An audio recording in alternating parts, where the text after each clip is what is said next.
So let's talk about the Gantt chart here as a planning tool. What's a Gantt chart? Gantt chart is a type of bar chart, horizontal bars here. These horizontal bars tell you the start of the activity and the end of the activity.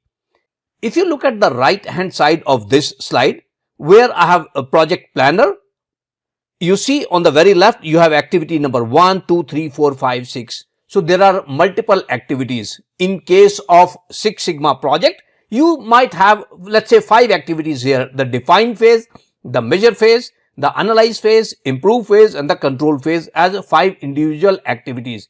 When each of these phase is going to start and when each of these phase is going to end will be shown by a horizontal bar.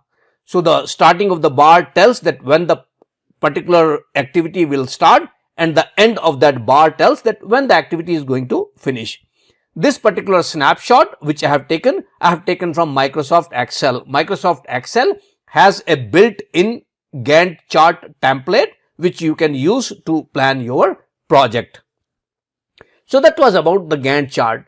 As a team member, you need to know that when each of the activities planned for the project is going to start, when it's going to end, what's the progress in that particular activity.